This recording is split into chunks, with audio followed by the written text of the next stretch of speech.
जय श्री कृष्णा, जय श्री राधे। मित्रों, कैसे हैं आप सब। चैनल पे आपका स्वागत है। मित्रों, आपसे विनम्र निवेदन करूंगा, यदि आप चैनल पे नए हैं तो चैनल को सब्सक्राइब कर लें ताकि हमारे द्वारा कोई भी बनाई वीडियो सबसे पहले आपको प्राप्त हो। वीडियो में दिखाई जाने वाली जानकारी यदि आपको अच्छी लगे तो ज़रूर लाइक करें, शेयर करें।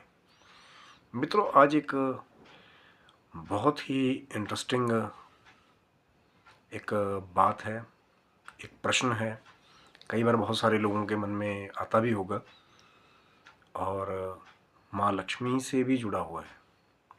जी हाँ, धन की देवी और सब सुख समृद्धियों को, भौतिक सुविधाओं को पूर्ण करने वाली माँ लक्ष्मी से जुड़ी हुई एक बड़ी इंटरेस्टिंग, बड़ी रोचक बात आज आपके साथ शेयर करें।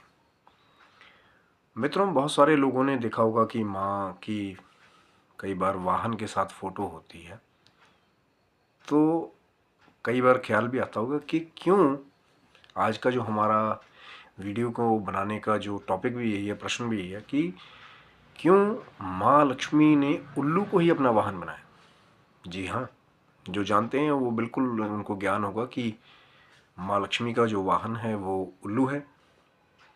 कौन से रंग का है वो चैनल को सब्सक्राइब रखिएगा ताकि शायद मैं अगली वीडियो में आपको ये बताऊंगा कि माँ लक्ष्मी का वाहन कौन से रंग का है। तो ये ज्ञात है, ये ज्ञान है और ये एक सर्व लोगों को पता है कि माँ लक्ष्मी का वाहन उल्लू है। लेकिन प्रश्न अब ये उठता है कि क्यों महालक्ष्मी ने उल्लू को अपना वाहन बनाया।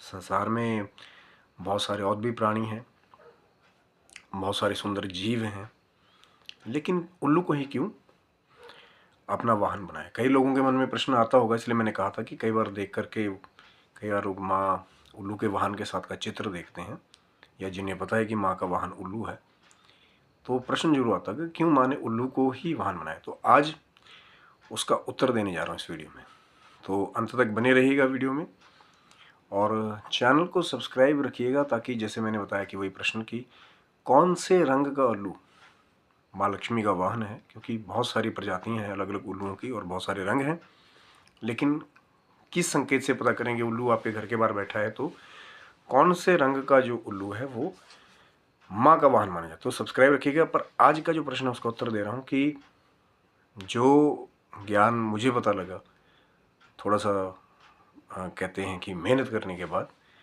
तो वही आज आपसे शेयर कर रहा हूँ। बहुत ही रोचक कथा है कि एक बार सभी देवताओं ने माँ लक्ष्मी से ये आग्रह किया कि माँ सबके पास कोई ना कोई वाहन है।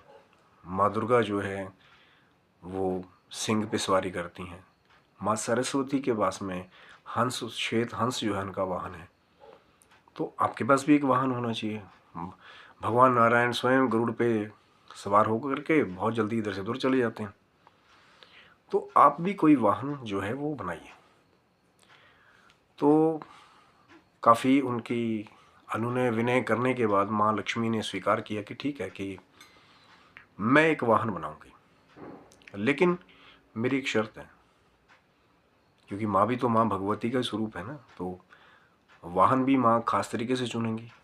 तो देवता सब सोच में पड़ गए कि पता नहीं माँ कौन सी शर्त रखने वाली है या कैसे, किस प्रक्रिया के द्वारा अपना वाहन चुनेंगी। तो माँ लक्ष्मी ने कहा कि मेरी शर्त ये है कि ठीक है कि मैं पृथ्वी पर आऊँगी अपना वाहन ढूंढने के लिए, लेकिन मेरी शर्त यह है कि जब मैं पृथ्वी पर आऊँ तो जो सबसे पहले मुझे मिलेगा मैं उसको ही अपना वाहन बनाऊंगी। तो जो बाकी देवता थे उन्होंने स्वीकार किया कि ठीक है, चलो माँ ने वाहन बनाना तो स्वीकार किया। तो सबके सब जो देवी देवता थे, अब अलग अलग कथाएं हैं कि कई रूप बदल करके पृथ्वी पर चले गए, जानवरों का रूप ले लिया, और कई जो जानवर थे प्रजाति के, जैसे कई बुद्धि, जैसे कहते हैं कि जो वानर प्रजाति है, बुद्धिजीवी थोड़े होते हैं, तो वो भी तैयारी में हो गए। बहुत सारे जीव जंतु की माँ लक्ष्मी जो है वो, उनको भी सुनने में आया कि वो पृथ्वी पर आएंगी और अपना वाहन स्वीकार करेंगे। तो सब तैयार हो गए।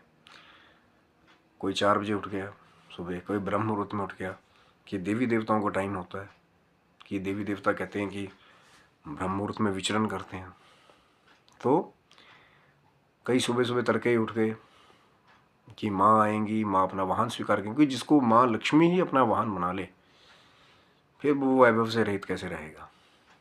तो लेकिन हुआ वही जो माँ ने करना था। तो सब सुबह से तैयारियों में लगे थे। लेकिन माँ कितने बजे पृथ्वी पर आई? माँ पृथ्वी पर आई मध्य रात्रि में, यानी कि आधी रात को। तो जो बेचारे सुबह के जागे हुए थे वो थक के सो गए कि हो सकता है कि माँ भूल गई होंगी, कल जरूर आएंगी। तो वो लोग सो गए। लेकिन जब मध्य रात्रि में, क्योंकि माँ ने शर्त ये रखी थी कि जब मैं पृथ्वी पर आऊँ जिस भी समय, जो मुझे सबसे पहले मिलेगा मैं उसे ही अपना वाहन स्वीकार करूँगी। तो माँ जब मध्य रात्रि में पृथ्वी पर आई तो सबसे पहले उनको कौन मिला? उनको मिले उल्लू महाराज, जिसको इंग्लिश में आउल भी कहते हैं। क्योंकि आपने भी देखा होगा कि आधी रात में जब आप कहीं जाते हैं तो पेड़ पे उल्लू जी बड़ी बड़ी आंखें करके रात को जाग रहे होते हैं, घूं घूं की आवाज़ कर रहे होते हैं।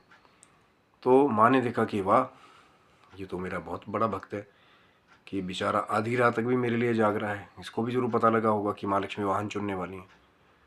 तो माँ उसकी निष्ठा से प्रसन्न होकर के तब जाके माँ ने उल्लू को अपना वाहन बनाया। लेकिन ये तो माँ की कृपा है, जिस पे हो जाए तो तब हो जाए। और ऐसे ही कुछ बिरले साधक होते हैं, मैंने पहले भी वीडियो में बात किया था। आगे भी चैनल को सब्सक्राइब रखिएगा, क्योंकि बहुत ज़रूरी बात है कि जो श्री साधक हैं, जिन पे माँ लक्ष्मी कृपा होती है, उनके लिए चौथी संध्या, अब बहुत सारे महात्मा जन कहते हैं कि त्रिकाल संध्या तो हमने सुना है, चौथी संध्या कब होती है? तो जब देवी अथर्वशीर्ष पढ़ेंगे तो आपको दुर्गा सप्तशती में देवी अथर्वशीर्ष है, उसे पढ़ेंगे तो उसमें आपको पता लगेगा कि श्री साधकों के लिए चारों संध्याएं बहुत आवश्यक हैं।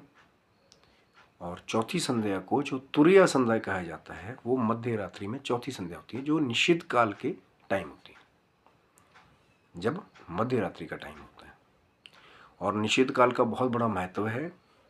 जो बड़े बड़े शिव साधक भी हैं उनको पता है कि निश्चित काल की पूजा क्या चीज़ है। जो योगियों की मैं बात कर रहा हूँ, जो गृहस्थी हैं उनको तो पता लग जाएगा, तो बोलेंगे भैया रात को 12 बजे बैठा हुआ है पूजा करने, तो कोई तांत्रिक सिद्धि कर रहा है।